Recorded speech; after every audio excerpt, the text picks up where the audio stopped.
নমস্কার। এইখানে যে ছবিটা দেখতে পাচ্ছেন প্রোফাইলে ছেড়েছি আমি, এইখানে একটা জিনিস লক্ষ্য করুন। কালকে এই ভিডিওর উপরে বেস করে আমি এই ভিডিওটার উপরে বেস করে এখানে যে প্রাইসগুলো দেখতে পাচ্ছেন এটার উপরে ফেসবুক স্ক্রিনে যে দেখতে পাচ্ছেন, ফেসবুক স্ক্রিনে দেখুন ওল্ড কয়েন। তো এখন কথা হচ্ছে যে ভিডিওটা বানিয়েছিলাম, ওখানে যে দেখলেন যে কয়েনগুলো 5 টাকার, এটা আমি 10 টাকার কয়েনে করেছি, 5 টাকার কয়েনেরও আছে। তো এইখানে যে দেখুন 10 টাকা আর 75 টাকা, 10 টাকার 75 টাকা যে কয়েনটা আছে, 10 টাকা 75 টাকার যে কয়েন, সেই কয়েনের ভ্যালু কত দেখাচ্ছে এখানে? Issue price 3300, market value price 3500।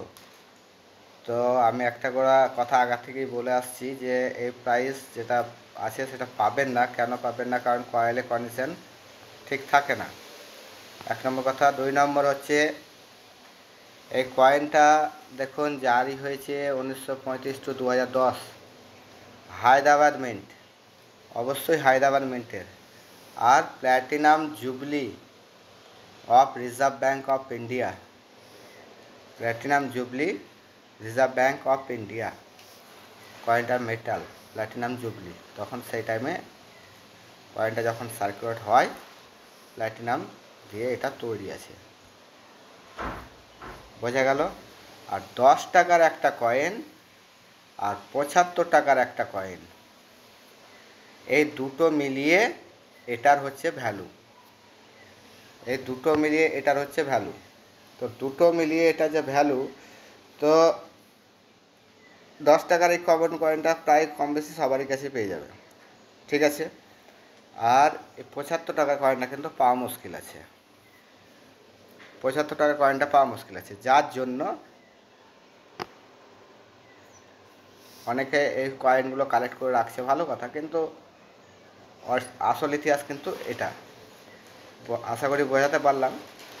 যার জন্য সোশ্যাল মিডিয়ায় কালকে যে ভিডিওটা দেখেছি, সোশ্যাল মিডিয়ায় ভিডিওটা দেখার পরে আমি এই ভিডিওটা বানাতে বাধ্য হলাম। হ্যাঁ, তো এটা হচ্ছে 10 টাকার আর 75 টাকার কয়েন লাগবে, এই সালের লাগবে, এই মিন্টের লাগবে, এই মেটাল লাগবে, তবেই তখন এই দামটা প্রপারলি পাবেন না। 50% ধরে রাখতে হবে, কমন 100%, 50% পাওয়া যাবে, পুরোপুরি না পাওয়া গেল। এটা হচ্ছে আসল ইতিহাস। তো আশা করি ভালো লাগলো। এসব ইনফরমেশনগুলো ভালো লাগলে একটু বন্ধু থেকেও শেয়ার করবেন, আর কোনো কিছু জানা থাকলে কমেন্ট করবেন, লাইক শেয়ার জানিয়ে দিবেন, তাহলে আমার এনার্জিটা থাকবে। থ্যাংক ইউ, ধন্যবাদ সবাইকে।